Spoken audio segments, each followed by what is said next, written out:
Hello friends, আসসালামু আলাইকুম। আমি নুসরাত জাহান। আজকে আমি তোমাদের সাথে শেয়ার করবো how to edit, open, copy and remove hyperlinks in MS Word Bangla. অর্থাৎ আজকে আমি তোমাদের সাথে শেয়ার করবো কীভাবে আমরা এমএস ওয়ার্ডের মধ্যে এডিট, ওপেন, কপি এবং রিমুভ করতে পারি হাইপার লিঙ্ক। তো কাজটা করার জন্য এটা আমরা মিনিমাইজ করি। মিনিমাইজ করার পরে তো কাজটা করার আগে আমরা তো প্রথমে একটা হাইপার লিঙ্ক তৈরি করে নিতে হবে। তো তৈরি করার জন্য আমাদের কিছু ডাটা লাগবে। তো আমি এখানে কিছু লেখা বা কোনো ডাটা এগুলো আমরা রেডি করে রাখলাম। এখন আমরা এই ডাটাগুলোর মধ্যে হাইপার লিঙ্ক করব। তো হাইপার লিঙ্ক করার জন্য এখন আমি ধরো একটু নিচ দিকে এসে এটার মধ্যে হাইপার লিঙ্ক করব। তো এই লেখাটা সিলেক্ট করে আমি যদি মাউসের ডান বাটনে ক্লিক করি তাহলে এই যে আমরা আমাদের দিক থেকে হাইপার লিঙ্ক করতে পারি। বা এই যে এখানে হাইপার লিঙ্ক দেওয়া আছে, ক্লিক করে বা মাউস পয়েন্টে রাখলে কন্ট্রোল কে চাপ দিয়ে আমরা চাইলে হাইপার লিঙ্কে আসতে পারি। একভাবে আসার পরে এখন আমরা ধরো জাস্ট তোমাদের বিষয়ে দেখাইতেছি। এখন আমরা আমাদের এখান থেকে তো আমরা বলছি এই বিষয়ে শেয়ার করবো। তাছাড়াও এই যে আমরা এই প্রত্যেকটা বিষয়ের উপর আমার চ্যানেলে আলাদা আলাদা ভিডিও দেওয়া আছে, তোমার চ্যানেল দেখতে পারো। এখন আমরা বিষয়টা করার আগে আমি ধরো প্রথমে একটা কিছুর সাথে হাইপার লিঙ্ক করে নিই। আমি ধরো এখানে আসার পর এই ধরো আমাদের অপশন দেওয়া আছে বিভিন্ন, এদিক থেকে হাইপার লিঙ্ক করতে পারি, ওয়েব থেকে, বা আমরা চাইলে ব্রাউজার অফ ফাইল, আমি ধরো এই ফাইল থেকে ব্রাউজ করেই করি।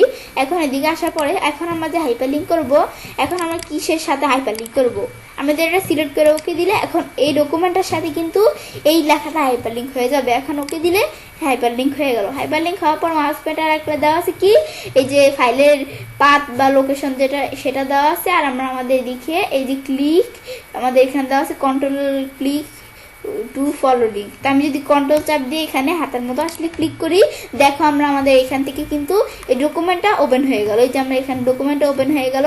ব্যাস ওপেন হওয়ার পর ক্লোজ দিলে ডকুমেন্টটা ক্লোজ হয়ে গেল। ব্যাস এটা আমরা দেখলাম। এগুলো আমি চাইলে আমাদের এভাবে একটা আমাদের হাইপার লিঙ্ক এই যে করতে পারি। পর আমরা এখানে যদি ডান বাটনে ক্লিক করে আমাদের কিন্তু হাইপার লিঙ্ক বিভিন্ন অপশন দেওয়া আছে। আমি চাইলে হাইপার লিঙ্ক এডিট করতে পারি, ওপেন, কপি, রিমুভ করতে পারি। তো এগুলো আমি চাইলে করতে পারি। তো করার জন্য আমি ধরো এখান থেকে এই হাইপার লিঙ্কটা কাজটা রাখার পরে আমি যদি মাউসের ডান বাটন বা এদিকে ক্লিক করে করলেই হচ্ছে। মাউসের ডান বাটনে ক্লিক করার পরে এই এডিট হাইপার লিঙ্ক, আমি হাইপার লিঙ্কটা এডিট করার জন্য এডিট হাইপার লিঙ্ক দেওয়ার পরে এখন হাইপার লিঙ্কটা আমরা যে এডিট করব, এডিট করার জন্য আমরা কি করব, এখন আমরা আমাদের এখানে আমরা ধরো এই যে এদিকে ক্লিক করে আমি একভাবে এডিট করব। আমরা এখন কোন কেসের সাথে এডিট করব এখন আমরা এডিট করতে পারি চাইলে। আমি ধরো এদিকে আমরা ডকুমেন্টসে আসার পর আমি ধরো এখানে আমরা আমাদের বিভিন্ন ডকুমেন্ট আছে, আমরা এদিক থেকে আমি ধরো বিষয়গুলো এডিট করব। তো এখানে কিন্তু বিভিন্ন বিষয় দেওয়া আছে। আমি ধরো এই বিষয়টা দ্বারা আমরা এডিট করব আমাদের ওয়ান মাই স্কুল। তো এই ডকুমেন্টটা দ্বারা এডিট করার জন্য এখানে ক্লিক করার পর আমি যদি ওকে দিই দিলে দেখো ওইটার পরিবর্তে এই ডকুমেন্টের নাম চলে আসলো। আসার পর আমি যদি এখন ওকে দিই দিলে বিষয়টা এডিট হয়ে গেল। এখন আমি যদি আমরা কন্ট্রোল চাপ দিয়ে একদিকে হাতের মতো আসলে ক্লিক করি, এখন দেখো মাই স্কুল নামে যে ডকুমেন্টটা আছে সেটা ওপেন হয়েছে।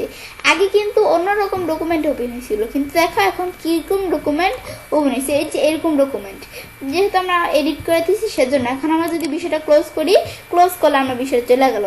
ব্যাস এগুলো আমরা দেখলাম। দেখার পরে এখন আমি এখানে কাজটা রেখে আমার ডান বাটনে ক্লিক করি।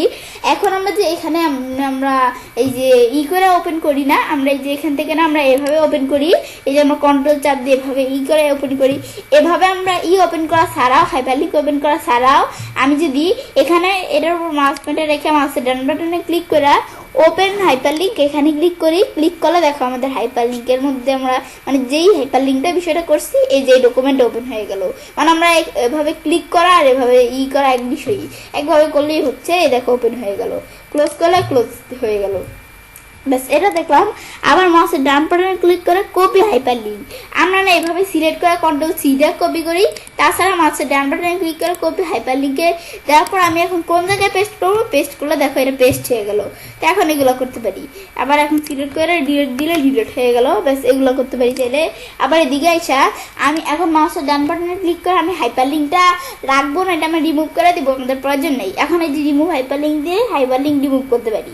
কিন্তু এই সেম অপশনটা আমি যদি এখান থেকে এই যে হাইপার লিঙ্ক এদিকে আসি, তো সেম অপশনটা এই যে এদিকেও দেওয়া আছে রিমুভ লিঙ্ক, এখানে আমি যদি দিই তাহলে এদিক থেকেও লিঙ্ক রিমুভ করতে পারি বা বসে মাউসের ডান বাটনে ক্লিক করে রিমুভ দিলে দেখো আমাদের হাইপার লিঙ্কটা রিমুভ হয়ে গেল। মাউস পয়েন্টার রাখলে কোনো কিছু দেখায় না, বা আমরা এদিকে মাউস পয়েন্টার রাখলে ওই অপশনগুলো আসে না কেন? কারণ যে আমরা রিমুভ করে দিচ্ছি হাইপার লিঙ্ক, তাইগুলো আমরা এখন আবার এই যে হাইপার লিঙ্কে আসলে কোনো ইটি দেখাইতেছে না, নামটা কেন? ওই যে হাইপার লিঙ্ক আমাদের রিমুভ করে দিলাম সেজন্য। ব্যাস এই বিষয়গুলো আমরা করতে পারি। ব্যাস এখন বিষয়টা করার পর এভাবে আমি চাইলে কাজটা করতে পারি।